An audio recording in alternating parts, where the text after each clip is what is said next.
আর কয়েকদিন পরেই জিলহজ মাস শুরু হতে যাচ্ছে। জিলহজ মাসের প্রথম 10টি দিন, এই দিনগুলো হলো ইবাদতের, নেক আমলের সবচেয়ে বড় যে মৌসুম রমাদান, তারপরে সবচেয়ে বড় মৌসুম হলো জিলহজের প্রথম দশক। আমরা কোরআন এবং হাদিসের আলোকে 11টি আমলের কথা বলতে পারি। এই 11টি আমল এই দশকের জন্য খাস, স্পেশাল। নাম্বার এক নম্বর এই দশকের আমল হলো বেশি বেশি আল্লাহর জিকির করা। কি করা?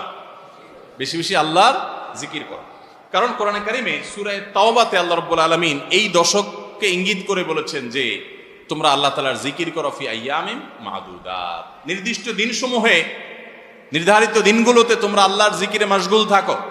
এখানে আল্লাহর জিকির যে নির্দিষ্ট দিনগুলোতে রাখার কথা বলা হয়েছে, সেই আয়াতের ব্যাখ্যা আবারও তাফসীর ইবনে কাসিরে এবং ইবনে আব্বাস রাদিয়াল্লাহু তাআলা সহ আরো অন্যান্য মুফাসসিরদের থেকে বর্ণিত হয়েছে যে নির্দিষ্ট দিন বলতে জিলহজের প্রথম 10 দিনকে আল্লাহ তাআলা মিন করেছেন। এই 10 দিনই তোমরা আল্লাহর জিকিরে বেশি বেশি করে আল্লাহ তাআলার জিকির করো। তাহলে জিকির শুধু না, পরিমাণে বাড়িয়ে বাড়িয়ে বেশি বেশি পরিমাণে জিকির করতে হবে। এই দশকে আল্লাহ তাআলার স্মরণ অন্তরে হবে, মুখে আল্লাহ তাআলার জিকির চলবে, কাজের মাধ্যমে জিকিরের আমল চলবে, অন্তরের স্মরণের মাধ্যমে, মুখে জিকিরের মাধ্যমে। কোরআনের তেলাওয়াত একটা জিকির, তাসবিহগুলো একটা জিকির, তাহমিদ আল্লাহর প্রশংসা একটা জিকির। এরকম যত জিকির আছে, এই দশক হলো জিকিরের দশক। সবচেয়ে বেশি জিকির চলবে। সবচেয়ে বেশি কি চলবে? জিকির চলবে। দ্বিতীয়ত যে আমলটি চলবে তা হলো যে কোনো নেকামল, যে কোনো নেকামল। কারণ একটু আগে আমরা হাদিস শুনলাম যে নবী করিম সাল্লাল্লাহু আলাইহি ওয়াসাল্লাম বলেছেন, মা মিন আইয়ামিন আল আমালুস সালিহু ফিহিন্না আহাব্বু ইলাল্লাহ মিন হাযিহিল আইয়াম। এই জিলহজের 10 দিনের চাইতে অন্য কোন দিনের নেকামল আল্লাহর কাছে বেশি প্রিয় না। মাস হিসাবে রমাদান সবচেয়ে সেরা, আর দিন হিসাবে খুচরা দিনগুলোর মধ্যে রমজানের বাইরে সবচেয়ে সেরা কোনটা? জিলহজের প্রথম দশক। রমজানের পরে মর্যাদার বিচারে সবচেয়ে বেশি মর্যাদাপূর্ণ দশক হলো এই দশক। এই জন্য এই দশকে আমল করলে আল্লাহর কাছে এত প্রিয় যে অন্য কোনো সময়ের আমল আল্লাহর কাছে এত প্রিয় না। এই জন্য এই দশকের দ্বিতীয় আমল হলো বেশি বেশি নেকামল করা। বেশি বেশি কি করা? নেকামল করা। রুটিন যে নামাজগুলো আছে, কাজগুলো আছে, সেগুলো বিশেষ ইহতিমামের সাথে করা। অন্য সময় আপনি নামাজের টুকটাক গাফলতি করেন, কিন্তু এই দশকে মোটেই করবেন না। অন্য দশকে আপনার ফজরের জামাতে একটু মিস হয়, এই দশক মোটেই করবেন না। আগে থেকে ইহতিমাম থাকবে যে এই দশক কোনোভাবে ইবাদত থেকে আমি যেন দূরে না থাকি। আল্লাহ তাআলা আমাদের সবাইকে আমলের তৌফিক দান করুন। তাহলে 2 নম্বর আমল হলো বেশি বেশি নেকামল করা এই দশকে। রুটিন নেকামলগুলো যেগুলো সবসময় করতে হয়, এগুলোকে বিশেষ ইহতিমামের সাথে করা, আর আরো নফল আমল বাড়িয়ে বাড়িয়ে করা। আপনি অন্য সময় কোরআন তেলাওয়াত খুব বেশি করতে পারেন না, এই দশকে কোনো অবস্থাতে ছাড়বেন না। অন্য সময় তাসবিহ তেলাওয়াত খুব বেশি হয় না, এই দশকে কোনো থাকবে যে ধীর স্থিরতার সাথে মনোযোগের সাথে নামাজ পড়ব। এভাবে নেকামলের কসরত করতে থাকবেন আল্লাহর প্রিয় পাত্র হওয়ার পথে। আমরা এগিয়ে যেতে চাইলে এই দশক, এই 10টা দিন আমাদের জন্য বিরাট বড় একটা সুযোগ। আল্লাহ আমাদের সবাইকে তৌফিক দান করুন। 3 নম্বর, এই দশকের করণীয় হলো সকল গুনাহ থেকে অন্য সময়ের চাইতে এই সময়টাতে বেঁচে থাকার জন্য বেশি সচেষ্ট থাকা। গুনাহ তো 12 মাসই আমরা করব না, কিন্তু এই দশক গুনাহ না করার ব্যাপারে চেষ্টাটা একটু বেশি থাকবে। কারণ আপনারা সূরা তাওবার একটা আয়াত শুনেছেন, আল্লাহ রাব্বুল আলামিন সম্মানিত 4 মাসের আলোচনা করে বলেছেন, যালিকাদ দীনুল কাইয়্যিম ফালা তাজলিমু ফিহিন্না আনফুসাকুম।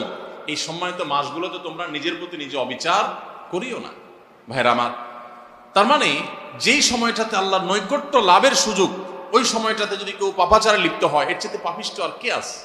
এই জন্য আল্লাহ রাব্বুল আলামিন আমাদেরকে দরদের সাথে বলছেন, ভাষা খেয়াল করেন, ফালা তাজলিমু ফিহিন্না আনফুসাকুম, তোমরা নিজের পায়ে নিজে কুঠারাঘাত করিও না। এই 10 দিন না, শুধুমাত্র এই পুরো সম্মানিত 4 মাস, সম্মানিত 4 মাসের ভিতরে টানা 3টা মাস চলছে, জিলকদ, জিলহজ, মুহররম, আরেকটা হলো রজব মাস, রমজানের আগের মাস। তাহলে সম্মানিত 4 মাসের মধ্যে এই 10টা দিন আবার বিশেষ মর্যাদাবান। অতএব এই আয়াতটা এখানে আরো বেশি ফিট হবে, অর্থাৎ পাপাচার থেকে বাঁচার জন্য আলাদা কসরত থাকবে। অন্য সময় আমি গুনাহের কাজ করলেও এই দশকে কোনো অবস্থাতে আল্লাহর নাফরমানি করব না। আল্লাহ আমাদের সবাইকে বেঁচে থাকার তৌফিক দান করুন। ভাই আমার, তাহলে 3 নম্বর আমল আমরা পেয়ে গেলাম। 4 নম্বর আমল হলো যাদেরকে আল্লাহ তাআলা সামর্থ্য দিয়েছেন তারা হজ করবেন। এই দশক হজের আমলের মাস, আমলের দশক। এই দশকেই তো হজ হবে। অতএব যাদের তৌফিক দিয়েছেন আল্লাহ তাআলা, তারা কি করবেন? হজ করবেন। এটা এই দশকের আমল। এটা হলো 4 নম্বর আমল। 5 নম্বর আমল হলো যাদেরকে আল্লাহ সামর্থ্য দিয়েছেন তারা এই দশকে কোরবানি করবেন। কারণ কোরবানি এমন একটা আমল, নবী করিম সাল্লাল্লাহু আলাইহি ওয়াসাল্লাম মদিনা হিজরত করেছেন, এরপর থেকে প্রতি বছরই তিনি কি করেছেন? কোরবানি করেছেন। আল্লাহ নির্দেশ করেছেন ফাসাল্লি লিরাব্বিকা ওয়ানহার, তুমি তোমার রবের নির্দেশ পালনার্থে নামাজ আদায় করো এবং কোরবানি করো। তো এই জন্য ঈদুল আজহা অর্থাৎ এই জিলহজের প্রথম দশকের শেষ দিন অর্থাৎ দশম দিনে কোরবানির আমলটা করা, এটা যাদের সামর্থ্য আছে তাদের জন্য প্রযোজ্য। এই দশকের একটা আমল হলো কি করা? কোরবানি করা। কয়টা আমল গেল? 5টা। 6 নম্বর হলো যাদের কোরবানি করার ইচ্ছা আছে তারা জিলহজের চাঁদ ওঠার আগে আগে জিলকদ মাসের শেষ দিনের মধ্যে তাদের হাতের নখ, চুল, গোফ, অবাঞ্ছিত লোম এগুলো সব কেটে পরিষ্কার করে ফেলবেন এবং এই দশক আর সেগুলোতে হাত দিবেন না। কোরবানি করে তারপরে সেগুলো পরিষ্কার করতে চাইলে করবেন, এই দশকে আর হাত দিবেন না। নবী সাল্লাল্লাহু আলাইহি ওয়াসাল্লাম বলেছেন মান আরাদা আন ইউদাহিয়া ফালা ইয়াখুয মিন শা'রিহি ওয়া আযফারিহি শাইআ, যে ব্যক্তি কোরবানি করার এরাদা করেছে, নিয়ত করেছে, সেই জন্য তার চুল, নখ এগুলো না কাটে ওই 10 দিন। জিলহজের চাঁদ উঠছে আর কাটবেন না, চাঁদ উঠার আগে আগে কেটে ফেলবেন এবং কোরবানির পরে যায় কাটবেন, এই 10 দিন বিরত থাকে। তবে অন্য আরো বিভিন্ন রেওয়ায়াত থেকে, বর্ণনা থেকে বোঝা যায় যে এই আমলটা শুধু যিনি কোরবানি করবেন তিনি নয়, যিনি কোরবানি করবেন না, কোরবানি করার সামর্থ্য নাই, তিনি এই আমল করতে পারেন, তাহলে আল্লাহ তাআলা তাকে কোরবানি করার সওয়াব দান করবেন। এমনকি কোন কোন সালাফ, কোন কোন সাহাবী থেকে আমলও বর্ণিত আছে যে বাসার বাচ্চা কাচ্চা যারা আছে তাদেরকেও এই দশকে চুল, নখ ইত্যাদি কাটতে নিষেধ করেছেন। তাহলে চুল, নখ ইত্যাদি কাটা থেকে বিরত থাকা এই 10 দিন, আগে কাটা এবং পরে কাটা, এই 10 দিন না কাটাকাটি না করা, এটা একটা মুস্তাহাব আমল। এবং প্রায় সব ফুকাহা একরাম এই ব্যাপারে একমত হয়েছেন।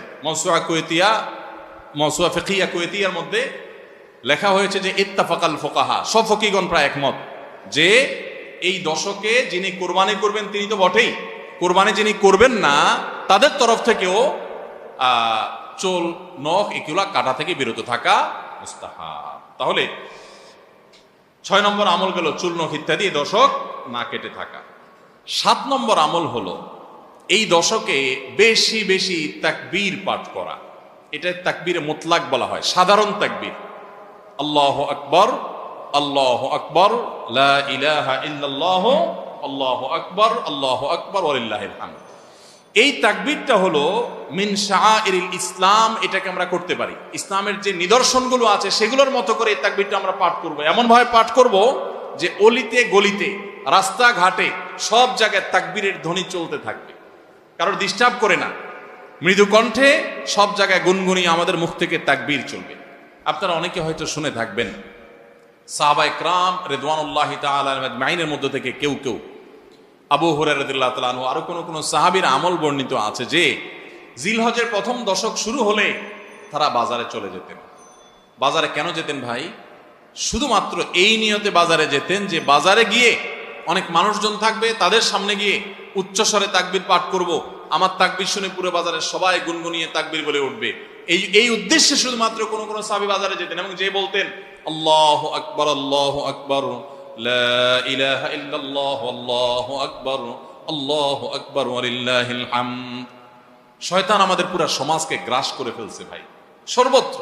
আমাদের বাসা বাড়ি, আমাদের ব্যবসা প্রতিষ্ঠান, আমাদের শিক্ষা প্রতিষ্ঠান, আমাদের চিন্তা চেতনা, মন, মগজ, দেহ, মস্তিষ্ক সবকিছু ইবলিস নানাভাবে আমাদেরকে প্রভাবিত করে রাখছে। ইবলিসের ওয়াজ তো আজকাল আমরা শুনি না। কোরআনে আল্লাহ তাআলা সবচেয়ে বেশি যাকে শত্রু হিসাবে দেখাইছেন সে হলো কে? ইবলিস। তার ব্যাপারে আল্লাহ বলেছেন যে সে আমাদের আদু ও মুবিন, স্পষ্ট শয়তান। আমরা জীবনে কোনোদিন দেখিই নাই, আল্লাহ বলেছেন স্পষ্ট শয়তান। কেমনে স্পষ্ট হলো? আমরা দেখিই না, সে থাকে গোপনে, আল্লাহ বলছেন স্পষ্ট। ভাইরা আমার, এই জন্য আল্লাহ স্পষ্ট বলেছেন যে শয়তান নিজে দেখা না দিলে কি হবে? শয়তানের শয়তানি সারাক্ষণ আমাদের চোখের সামনে ভাসে, চতুর্দিক থেকে শয়তানের শয়তানি আমরা দেখি না? তো এই শয়তান তার শয়তানি করে করে পরিবেশটাকে আমাদের নষ্ট করে ফেলছে। আমাদের দেশ তরুণ প্রজন্মকে ধ্বংসের দ্বারপ্রান্তে নিয়ে যাওয়া হয়েছে, তাদেরকে দিন থেকে এত দূরে সরাই দেওয়া হয়েছে, কখনো শিক্ষার নামে, কখনো সংস্কৃতির নামে, কখনো বিনোদনের নামে, কখনো খেলাধুলার নামে, কখনো ক্যারিয়ারের নামে, এক এক সময় এক এক নাম দিয়ে আমাদের সন্তানদেরকে আল্লাহে দিন থেকে এত দূরে সরিয়ে ফেলা হয়েছে, আমরা অনেকে এখনো আঁচ করতে পারছি না। ভয়াবহতা কোথায় গিয়ে ঠেকেছে অনেকে অনুমান করতে পারছি না। সমাজ থেকে শয়তানের এই সমস্ত শয়তানির প্রভাব দূর করবার জন্য জিলহজের প্রথম দশকে অলিতে গলিতে, রাস্তাঘাটে, বাসা বাড়িতে, ব্যবসা প্রতিষ্ঠানে সব জায়গায় তাকবীর ধ্বনি উচ্চারিত করতে থাকেন। এই তাকবীর ধ্বনি নীরবে না, সশব্দে। সশব্দে বলতে মানুষকে ডিস্টার্ব করে না, যতটুকু মানুষ সহনীয় হয় মৃদু কণ্ঠে এই তাকবীর গুনগুনিয়ে আমরা গাইতে থাকবো, আওয়াজ করে করে বলতে থাকবো, সর্বত্র এটি ধ্বনিত হতে থাকবে। এই আন্দোলনটা আমার প্রত্যেকটা একটু করতে হবে। রাজি আছি তো ইনশাআল্লাহ?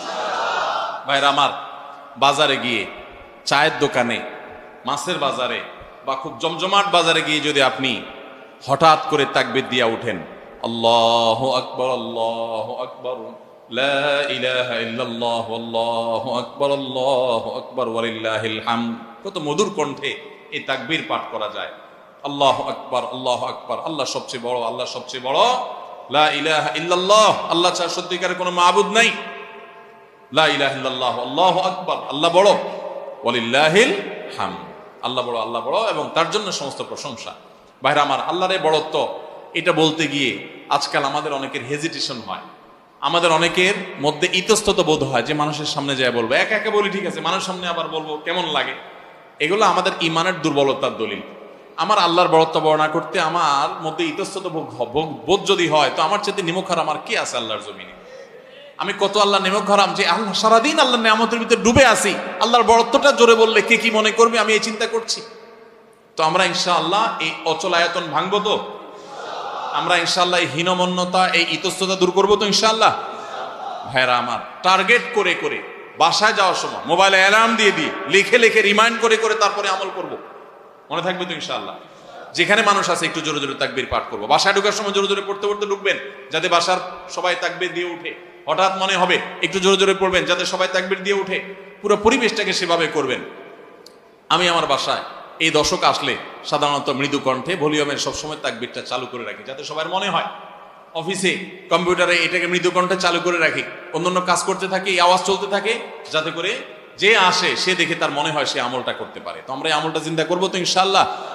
যদি আপনি বাজারে গিয়ে তাকবীর বলেন, আমাদের সমাজের যে অবস্থা, যে অবক্ষয়, দিনই চেতনা দিন দিন যেভাবে হারিয়ে গেছে, আপনার তাকবীর শুনে হয়তো অনেকে হাসবে। হঠাৎ করে যখন বাজারে গিয়ে তাকবীর দিবেন জোরে জোরে, বলবে ব্যাপার কি? কেউ কেউ হয়তো ইশারা করছে মাথায় হয়তো কোনো সমস্যা আছে। এরকম হতে পারে, হতে পারে কি পারে না? কেন হইতে পারে? কারণ সব গাফেলদের মধ্যে একজন জাকের আসছে, সব গাফেলদের মধ্যে একজন জাকের আসছে। যেখানে সবাই গাফলতিতে নিমজ্জিত, সেখানে একজন জিকিরকারী আসছে।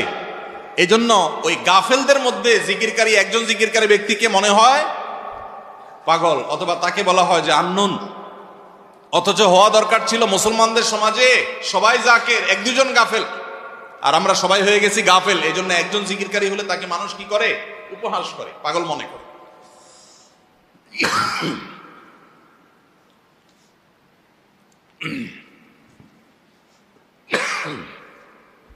তো ভাইরা,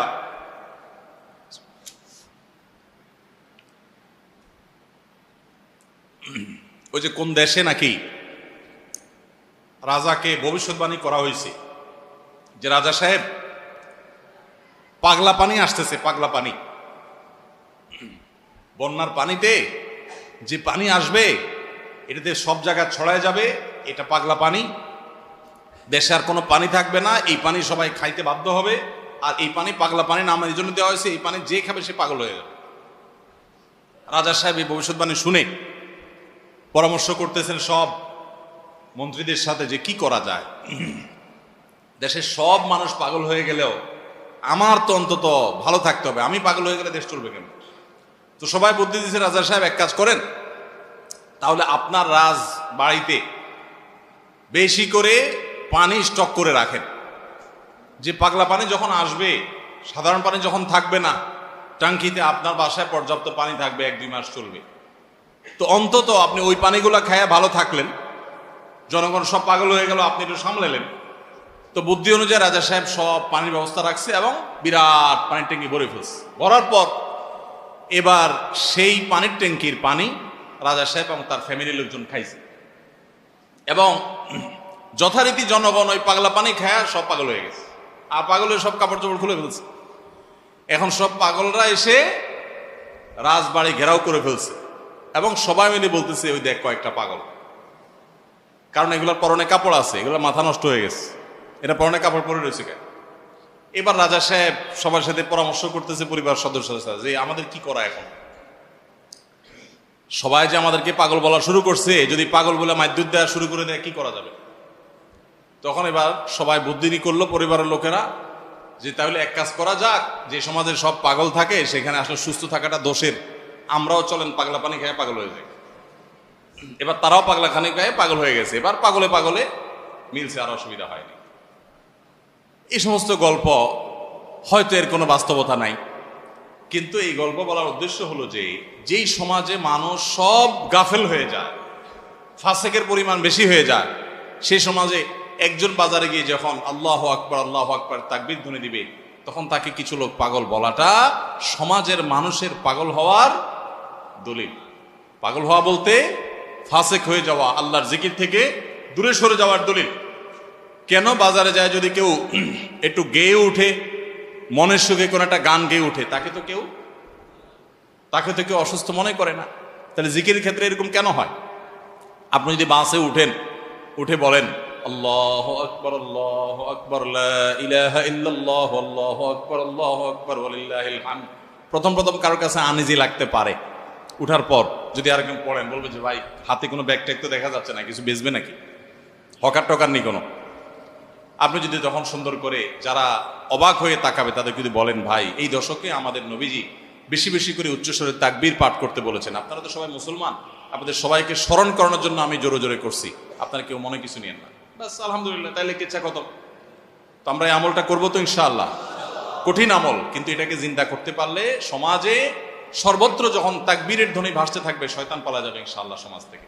ঘরে যখন সারাদিন তাকবীর ধ্বনি ভাসতে থাকবে শয়তান পালা যাবে। আল্লাহ আমাদের সবাইকে আমলের তৌফিক দান করুন। জিলহজের প্রথম দশকে এই আমলটা সম্পর্কে নবী করিম সাল্লাল্লাহু আলাইহি ওয়াসাল্লামের ভাষ্য খেয়াল করেন। তিনি বলেছেন ফাকসিরু ফীহিন্না মিনাত তাকবীরি ওয়াত তাহলিলি ওয়াত তাহমিদ। জিলহজের প্রথম দশক যখন শুরু হয় তোমরা বেশি বেশি করে তাকবীর পড়ো, বেশি বেশি করে তাহমিদ পড়ো, বেশি বেশি করে তাহলিল পড়ো, অর্থাৎ আল্লাহু আকবার লা ইলাহা ইল্লাল্লাহ আল্লাহু আকবার লিল হামদ, এটা বেশি বেশি করে পাঠ করো, নবী সাল্লাল্লাহু আলাইহি ওয়াসাল্লাম নির্দেশ করেছেন। তাহলে কয় নম্বর আমল গেল? 7 নম্বর আমল, বেশি বেশি করে তাকবীর তাহমিদ তাহলিল পড়া। 8 নম্বর আমল হলো এই তাকবীর তাহমিদ তাহলিলটাই বিশেষভাবে পড়া। 7 নম্বরটা হলো সাধারণভাবে রাত দিন যতক্ষণ পারেন বেশি বেশি পড়বেন, কোনো সময় ফিক্স নাই, এবং 10 দিন ফুল। আর 8 নম্বর আমল হলো এই তাকবীরটাই নির্দিষ্ট সময় নির্দিষ্ট দিনগুলোতে বিশেষভাবে পড়া। সাধারণভাবে তো পড়বেনই, আর বিশেষভাবে পড়বেন। বিশেষভাবে কখন? আইয়ামে তাশরিকে। আইয়ামে তাশরিক কাকে বলা হয় ভাই? জিলহজের 9 তারিখ ফজরের পর থেকে নিয়ে জিলহজের 13 তারিখ আসর পর্যন্ত, জিলহজের 9 তারিখ ফজর থেকে নিয়ে জিলহজের 13 তারিখ আসর পর্যন্ত প্রত্যেক নামাজের পর সবাই যার যার জায়গা, পুরুষরা সরবে আর মা বোনরা বাসা বাড়িতে নীরবে তারা তাকবীর পাঠ করবেন। আল্লাহু আকবার লা ইলাহা ইল্লাল্লাহ আল্লাহু আকবার ওয়ালিল্লাহিল হামদ। প্রত্যেক নামাজের পরে একা একা পড়েন আর জামাতে পড়েন, সর্বাবস্থা। জামাতে পড়লে ইমামের সাথে তাল মিলায় পড়তে হবে জরুরি না, প্রত্যেকে যার যারটা শেষে পড়বেন। মনে থাকবে তো ইনশাআল্লাহ? তাহলে 8 নম্বর আমল হলো আইয়ামে তাশরিক, অর্থাৎ জিলহজের 9 তারিখ থেকে 13 তারিখ পর্যন্ত প্রত্যেক নামাজের পরে তাকবীরগুলো জোরে জোরে পাঠ করতে থাকবো ইনশাআল্লাহ। 9 নম্বর আমল হলো জিলহজের 1 তারিখ থেকে 9 তারিখ পর্যন্ত এই 9 দিনই নফল রোজা রাখা। এই 9 দিনই নফল রোজা রাখা। এই 9 দিন নফল রোজা রাখা সম্পর্কিত একটা হাদিস পাওয়া যায়, এবং এই 9 দিনের নফল আমল সম্পর্কে মওসুআ ফিকহিয়া কুয়েত থেকে প্রকাশিত ফিকহ বিশ্বকোষ, সেখানে বর্তমান সময়ের সবচাইতে অথেন্টিক ফতোয়ার কিতাবগুলোর মধ্যে থেকে, প্রসিদ্ধ কিতাবগুলো থেকে একটা, ফতোয়ার কিতাবগুলো থেকে মওসুআ ফিকহিয়া কুয়েতিয়া, সেখানে লেখা হয়েছে যে ইত্তাফাকাল ফুকাহা, সমস্ত ফকিহগণ এই ব্যাপারে একমত যে জিলহজের 1 তারিখ থেকে 9 তারিখ পর্যন্ত এই 9 দিনই রোজা রাখা মুস্তাহাব।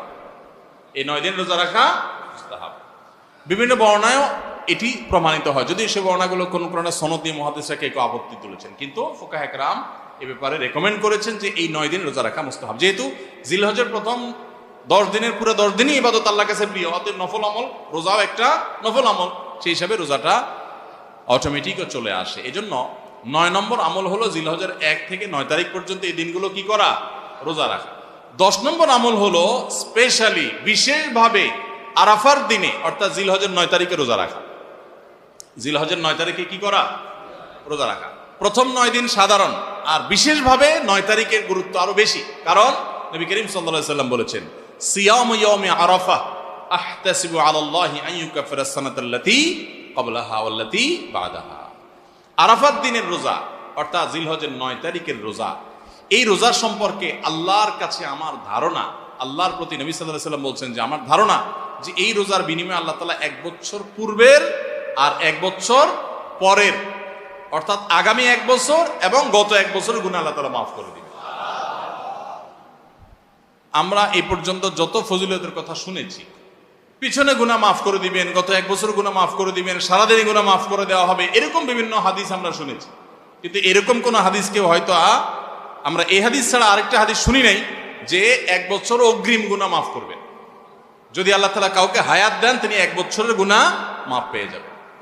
কোন হাদিস বেত্তাগণ বলেন যে হাদিসের মধ্যে ইশারা পাওয়া যায় যে কেউ যদি আরাফাতের রোজা রাখার তৌফিক পায়, হয়তোবা আগামী 1 বছর হায়াত পাওয়ার তৌফিক হবে তার।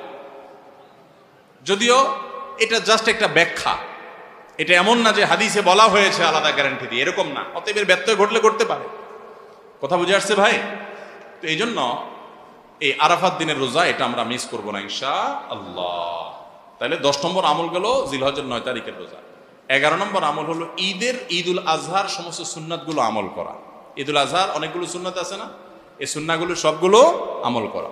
ঈদুল আজহার যে সুন্নাহগুলো আমল সাধারণত হয় না, গোসল আমরা করি, সুগন্ধি আমরা ব্যবহার করি, আলহামদুলিল্লাহ, অন্য অনেক সুন্নাত আমরা আমল করি, কিন্তু যে সুন্নাতের আমল সাধারণত হয় না তার ভিতরে একটা হলো ফজরের নামাজ মহল্লার মসজিদে এসে পড়া, ভোর রাতে আগে আগে উঠা। অন্য সময়ের চাইতে ঈদের দিন ফজরে মুসল্লি আরো আমাদের মসজিদে কম থাকে, কারণ চাঁদ রাতে তামাশা করে বেড়ায়, ফজর নামাজ মিস হয়ে যায়। তো ইমানদার সেটা করতে পারেন না। ঈদের সুন্নাহটা বিশেষভাবে আদায় করার চেষ্টা করা দরকার, অর্থাৎ জামাতের সাথে ফজর নামাজ পড়া দরকার, আগে আগে উঠা দরকার। ঈদের দিনের সুন্নাতগুলোর মধ্যে থেকে একটা। আরেকটা সুন্নাত আমাদের অবহেলিত, আদায় হয় না, সেটা হলো ঈদুল আজহা হোক আর ঈদুল ফিতর হোক, ঈদের নামাজ মাঠে পড়ার চেষ্টা করা দরকার। কোথায়? মাঠে। মাঠ এখন কম, বিশেষ করে শহর এলাকাতে মাঠ একটু কম, কিন্তু যেগুলো আছে সেগুলো যদি সঠিকভাবে সবগুলোকে ব্যবহার করা হয় তাহলে অনেক জায়গায় সুন্নাহ জিন্দা হয়। আমরা ঈদের নামাজ মসজিদে পড়ি, কেন পড়ি? একটা অজুহাত দেই, মাঠ কম। এই অজুহাত সব ক্ষেত্রে গ্রহণযোগ্য না এবং সঠিক না। অনেক জায়গায় মাঠ থাকা সত্ত্বেও মানুষ মসজিদে নামাজ পড়ে, কারণ সব মহল্লার মানুষ আলাদা আলাদা নিজেরা একটু মাতবরি করতে চায়। আমরা আবার আরেক জায়গায় নামাজ পড়তে যাবো, আমাদের একটা বাঁকাওয়াতি থাকে। এই রোগ মসজিদে ঢুকে গেছে, মসজিদ কমিটির লোকদের মধ্যে রোগ ঢুকে গেছে। তারাই কোরবানি করতে রাজি না যে আমরা এখানে জমাত করব না, চল আমরা সবাই মিলে বড় একটা মাঠে করি। বড় মাঠে কয়েক মসজিদের মুসল্লিরা একসাথে নামাজ আদায় করার যে সৌন্দর্য আছে, এই সৌন্দর্য মসজিদের মধ্যে ঈদের নামাজ পড়ার মাধ্যমে নাই। এই জন্য ভাইরা মাঠে ঈদের নামাজ জিন্দা করার চেষ্টা করতে হবে ইনশাআল্লাহ। চেষ্টা করা যাবে না ইনশাআল্লাহ? তাই বলে আবার রাস্তাঘাট আটকায় মানুষের অসুবিধা হয় সেভাবে করে ঈদের নামাজ ব্যবস্থা করেন না। হ্যাঁ, যদি কোনো রাস্তা এরকম হয় যে না, এ রাস্তা বিকল্প বহু রাস্তা ডানে বামে আসে, মহল্লার রাস্তা, কারোর কোনো অসুবিধা হবে না, তাহলে সেখানে হতে পারে শর্ত সাপেক্ষে। কিন্তু সাধারণত রাস্তা নয়, বরং আমাদের নামাজ পড়তে হবে কোথায়? মাঠে।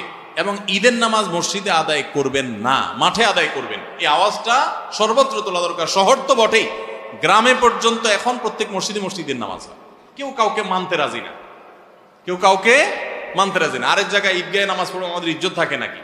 তো এই লোক ইসলাম বুঝে নাই। ঈদের জামাত হবে অনেক বড় জামাত, সেখানে বহু মসজিদের মুসল্লিরা আসবে, এটার মধ্যেই সৌন্দর্য, পুরো মহল্লার মানুষের সম্মিলন ঘটবে। এই সুন্নতটা আদায় হয় না। ঈদুল আজহার আরেকটা সুন্নাত অবহেলিত, সেটা হলো ঈদুল আজহায় আমরা জানি যে প্রথম খাবার ঈদুল আজহার কোরবানির গোশত দিয়ে হবে, এটা সুন্নাত। ওমর রাদিয়াল্লাহু তাআলা থেকে একটা রওয়ায়াত বর্ণিত আছে যে আল্লাহ তাআলার উদ্দেশ্যে কোনো কিছু দান করলে এটা নিজে ভোগ করা যায় না। যায়? আপনি আল্লাহকে খুশি করার জন্য আল্লাহর ওয়াস্তে কিছু দিয়ে দিয়েছেন, এটা কি নিজে খাওয়া যায়? আর এটা আপনি গরিবকে দিয়ে দিবেন, মসজিদে দান করলে মসজিদকে দিয়ে দিবেন, আপনি নিজে ভোগ করতে পারবেন না। শুধু কোরবানি এবং আকিকা এই দুইটা আমল আছে, যে এই দুইটা আমল আল্লাহকে খুশি করার জন্য জবাই করার সময় বলছেন বিসমিল্লাহ আল্লাহু আকবার, আল্লাহুম্মা লাক মিনকা ওয়া লাক, আল্লাহ আপনার তরফ থেকে আবার আপনার উদ্দেশ্যেই কোরবানি করলাম, আমার কোনো ধান্দা নাই। অথচ আবার ঠিকই ওইটার গোশতটা আল্লাহ আপনাকে খেতে দিয়েছেন, কারণ এটা আল্লাহর পক্ষ থেকে সাদাকা, আল্লাহর পক্ষ থেকে মেহমানদারি, যে আল্লাহ আপনার থেকে কবুল করেছেন এবং বলেছেন বান্দা আমি বুঝে পাইছি, এবার তোমাকে দিছি, তুমি খাও। তো এই জন্য আল্লাহর মেহমানদারি দিয়ে দিনের প্রথম খাবার গ্রহণ করা, যাতে করে ক্ষুধার্ত থেকে খাবারের প্রতি আগ্রহী হন আপনি, এবং আল্লাহর মেহমানদারি দিয়ে প্রথম খাবার খান আপনি, এটা সুন্নাত। এই জন্য ঈদুল আজহার দিন আমরা কোনো কিছু না খেয়ে থাকবো, রাতে খেয়ে যে শোবো, এরপরে আর কোনো কিছু খাবো না, ঈদগাহে আসবো না খেয়ে, কোরবানির পশুর গোশত বানায়া রান্না করে ওইটা দিয়ে প্রথম খাবার খাবো ইনশাআল্লাহ। আল্লাহ তাআলা আমাদের সবাইকে এই সব সুন্নাহগুলো মেনে চলার তৌফিক দান করো। তাহলে 11 নম্বর আমল হলো ঈদুল আজহার সব সুন্নাহগুলা পালন করা। আমরা আবারও এক নজরে বলি, জিলহজের প্রথম দশকের 11টি আমলের সর্বপ্রথম আমল বলেছি বেশি বেশি আল্লাহর জিকির করা। বেশি বেশি কি করা? আল্লাহর জিকির করা। এই দিনগুলোতে, নির্দিষ্ট দিনগুলোতে আল্লাহর জিকির করবার নির্দেশ আল্লাহ তাআলা কোরআনে কারিমে সূরা তাওবায় করেছেন। দ্বিতীয় আমল বলেছি বেশি বেশি নেক আমল করা, কারণ এই দশকের নেক আমল আল্লাহর কাছে অন্য যে কোনো সময়ের নেক আমল ভালো কাজের চাইতে বেশি প্রিয়। এই দশকের নেক আমল চলতে থাকবে, সেটা জিকির হোক, তেলাওয়াত হোক, দান সাদাকা হোক, নফল রোজা হোক, নফল নামাজ হোক, যত রকমের ইবাদত আছে, এটা ইবাদতের দশক। রমজানে যেরকম ইবাদত করতে থাকি আমরা, এই দশকে এরকম কি চলবে? ইবাদত চলতে থাকবে। 3 নম্বর আমল হলো অন্য যে কোনো সময় আমরা গুনাহ এবং পাপাচার থেকে বাঁচার জন্য যতটা চেষ্টা করি, এই দশকে গুনাহ থেকে বাঁচার চেষ্টাটা হবে অন্য যে কোনো সময় চাইতে অনেক বেশি, কারণ এই দশক মর্যাদাপূর্ণ ইবাদতের জন্য। সেখানে গুনাহ করলে তার দায় এবং তার প্রায়শ্চিত্ত এরকম ভয়াবহ হবে। এই জন্য এই দশকে গুনাহ থেকে বিশেষভাবে বেঁচে থাকার চেষ্টা করা। 4 নম্বর আমল বলেছিলাম যাদের আল্লাহ সামর্থ্য দিয়েছেন তারা হজ করবেন। 5 নম্বর আমল বলেছিলাম যাদের আল্লাহ সামর্থ্য দিয়েছেন তারা কুরবানি করবেন।